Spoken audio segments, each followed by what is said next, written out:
Yo guys, welcome back to my channel. If you've not done already, please click the subscribe button. Follow me across all my social media platforms. Links are in the description box below. Also, as well, I keep getting some of this basic stuff here.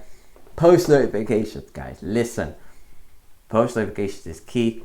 If I go live, you lot will know. I'm telling you, live shows are the funniest stuff. I ain't gonna lie, because it's all off the cuff, freestyling half the time. So, but some of the comments are, I'm telling you, listen, the Fighty Talk show, next one's going to be sometime next week, around next Thursday, something like that. But put your post notifications on so you get the update. Boom. Yeah, we're going to talk about headlining in the card, Cameron versus McGee. Before it was Dillian Whyte, but Dillian Whyte pulled out due to an injury. Yeah, I would have preferred him to fight Wallin, but the circumstances have changed, and I think they just go straight to the Tyson Fury. Do I agree with it? Yeah. I don't know. I'm 50-50 on that circumstance. I do believe that Dillian Whyte got an injury, but the decision to go ahead with the Tyson Fury fight, I'm 50-50 with it. I'm not for it, I'm not against it, because on one hand, I think they should have still proceeded with the Wallin fight, because they agreed on that, and just sort of out of agreement and shaking of the hands, I think you should have went with Wallin. And if you agreed, you should go. But on the other hand, I'm thinking you've been waiting for all this time. Now you got rid of opportunity. Why are you putting yourself in harm's way for you to get that opportunity sabotaged? But that's neither here or there. Hopefully they fight early next year. Without further ado, let's get cracking on the card. We have a few good faces on the card. We've got Thomas Carty, sorry. Coming up with his second professional fight. John Hedges as well as on the card as well. So hopefully he's in a good fight. Ellie Scotty, hopefully she has a cracking fight. A lot of people are looking forward to her fight as well. I can't wait to see her perform this weekend. Where is her ceiling, to be fair? That's a good question. I think the thing is, I think a lot of these good English women fighters, I think all of them probably could become world champion, because the pool of talent in a lot of the women divisions isn't as deep as it is in the men division. So, and also like someone like a Shannon Courtney became world champion in her 9th professional fight. I think if Ellie Scotty has like 30 fights in her career, she's definitely, in my opinion, going to become world champion. So it's only sort of a matter of time. I'm seeing the skill as well. Very high quality fighter versus Ava Cantos. Hopefully she wins as well. We got Yusuf Kamari, one guy who's managed by Dillian Whyte, I believe. Coming up against a good fighter, George Castaneda, coming out of the US. He's very confident. And yeah, I think Yusuf Kamari, this should be a good win for him. But again, he's still got a formidable opponent. But let's get a little bit deeper on the next 4 fighters on the card. This is a huge card. 9 fights, bro. Big card, yeah. Craig Richards. Okay, Craig Richards fighting a guy called Marek. I can't pronounce the last name, so we're not gonna bother. Marek, yeah, we're gonna call him Marek. Okay, Marek, very decent Polish fighter, top 30 in the world. He's got a good winning record against just Polish fighters. What's his record? Hold on, bear with me. I've got his stats here.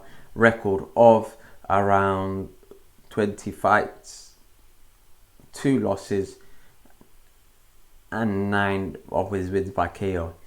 2 draws, 2 losses. Okay, I looked at a lot of his record. In his last sort of 5 fights, he's a bit like up and down. Wins, draws, wins, draws. Like, it's a bit all over the place. Against sort of Polish fighters, to my understanding. Craig Richards should really get him the hell out of here. Because I think Craig Richards is quality fighter. If he could do what he done against Bivol, I think he could get this guy out early, personally. I've got high hopes for this fight as well with regards to Craig Richards. But for me, I would have preferred him to fight somebody like Bawati or something like that, because even though I know he was saying that he didn't want to fight European level fighters, or wanted to fight domestic, he wanted to fight European and go to world level, etc. But I personally believe that fighting the likes of Whyte, Linden, and these sort of guys put you are sort of guys who are better than the European level. So it's a bit like someone saying, I want to beat a team. Like, imagine if Chelsea say, yeah, I want to beat a team from Europe. Okay? Sometimes the teams in Europe aren't as good as the teams in the Premier League. Yeah? They're supposed to be because it's like the whole of Europe. But sometimes there are a bit of pool of talent at home. And I think Craig Richards, hopefully he fights Josh Whyte next. And my ranking of the light heavyweight is sort of Whyte, Craig, Linden, Yard, Johnson. Yeah, that's how I do it. And yeah, Callum Smith, where do I put Callum Smith? Callum Smith NA, because who is he for? Like in the light heavyweight scene, you can't just go off based on what you did in the super middleweight. You can't really do that. But I have Craig Richards in at top 2. Okay, top 2 definitely. So if he fights Joshua Whyte next, that'll be amazing. I think Eddie was talking about that. So why not, man? Why not? A very good guy, Craig Richards as well. Got a lot of love for him as well. So big up Craig Richards as well. Yeah, hopefully we get to see him in a good fight. Boom, Johnny Fisher, Romford Bull. Johnny Fisher's a funny one, you know. Like, from the outside, you wouldn't expect him to have like in terms of a huge roster of fans, but he actually does, because you would imagine the people with the biggest fan base or the people who are the most charismatic. But when I mean charismatic, you're talking about like crack jokes, like left, right, centre, like who are just like a bit salesy. So do you know what? I want to have a conversation with him, with Johnny Fisher, and see what his journey was like. And did he happen to always know a lot of people, or was it a case where he was fighting a lot of small horse shows? Because his fan base is, when I mean huge, we're talking big fan base. So yeah, like for me, he's gone up against a journey, against a guy with a losing record. So it's sort of another rollout for Johnny Fisher, but I like him, man. I actually really like him. He's different, and I like different. So I like Johnny Fisher. But he should KO this guy like he did like he's KO'd all of his previous opponents. You know, standing day and night for Johnny Fisher. Training with Dave Caldwell, very good trainer. Or is he managed by him and trained by somebody else? I don't know. But nevertheless, very good team around him. And I can't wait to see him in against. I like to see him step up. I know he threw his hat in the ring because Otto won him. The thing is, that would be great. Personally, I wouldn't mind seeing that. But for Otto Wallen's standpoint, on his side, firstly, he's pissed off at Eddie. So I don't think he wants to even open negotiations up. And secondly, he's looking at Johnny Fisher thinking, right, like, this guy's got a record of 3 fights. Was it 3 or 4 fights? Yeah, like, I won't get credit for beating him. It's not a lot of money in it, so what's the point? Actually, no, there is a lot of money because Johnny Fisher generates a lot of fans as well. So, but overall, it's not beneficial for Otto winning. But I like his ambition. I like what I've seen from him. Heart and ambition. If he showed that level of willingness to fight the big fights, I think he could go all the way, man. When I mean all the way, I think world level. I'm talking like top 10 level. Why not?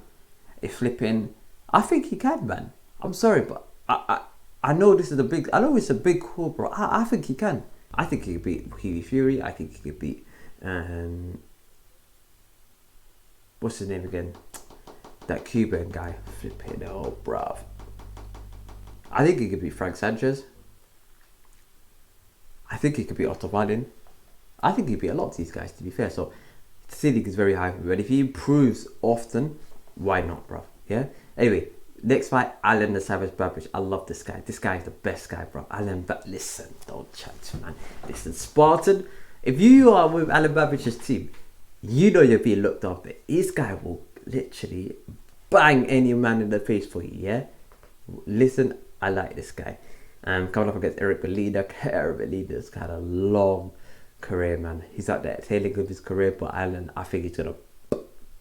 What Alan's gonna do to this guy, it's haram, bro. It's not good to look at, man. It's not good to look at. You should lower your gaze and keep it, like, just close your eyes, because this is a horror movie about to take place against Eric Molina. I know it's Halloween nearby, but this one is definitely going to be Halloween worthy. I think Alan's gonna smack this guy up inside 3 rounds. I ain't gonna lie. I know Eric Molina put up a good fight against Fabio Warley, but if Fabio Warley could knock this guy out like that, Alan Babic's gonna clean this guy out easy. And if he does, like, how far can he go? He's begging for people to knock him out. So big him Alan Babic up.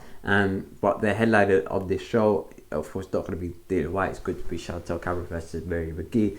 And listen, Mary McGee made me a fan like that. I can't wait to see Mary. I can't wait to see how she performs against Chantal Cameron. I'm muddling my words. Who cares? How she performs against Chantal Cameron on the big stages, because I don't think she's fought on a big card like on the Zone, etc. And this is for a very good competition where I think it's like a Super 6 series with female fighters around that weight class. So I'm really excited to see this fight. Really, really excited to see this fight as well. I know both fighters will definitely put all into it. Chantal Cameron will be a little bit more slicker, a little bit more thoughtful in her attacks. Mary McGee will be a little bit more pressurizing and wanted to really hurt her, etc. She's prepared for what is to come with regards to Chantal Cameron. Nevertheless, I think this is going to be a great cracker of an event. Boom, scores at the doors. Mary McGee versus Chantal Cameron. Cameron win. Points. Alan Babic, Molina, third round KO. Johnny Fisher, second round KO.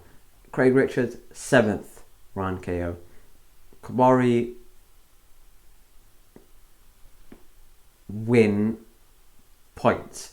Ellie Scotty points win. Jordan Thompson versus, I ain't gonna pronounce his brother's name. Yeah, Jordan Thompson win. You know what? First round KO. Let's just go for it. Why not? And of course, I have John Hedges and Thomas Carty winning. Also, catch me after the fight. I'm gonna do sort of a. Are we going live straight after the fight? Do you know what? I ain't gonna tell you that. Post notifications on. Yeah, put your post notifications on. That's how you find out. Okay. Without further ado, thank you very much for this video. Please click the like button, comment who you think is going to win, and what fights are you excited about. But overall, thank you very much for watching this video. Peace, love, and prosperity. I'm going to catch you guys in a bit. Peace.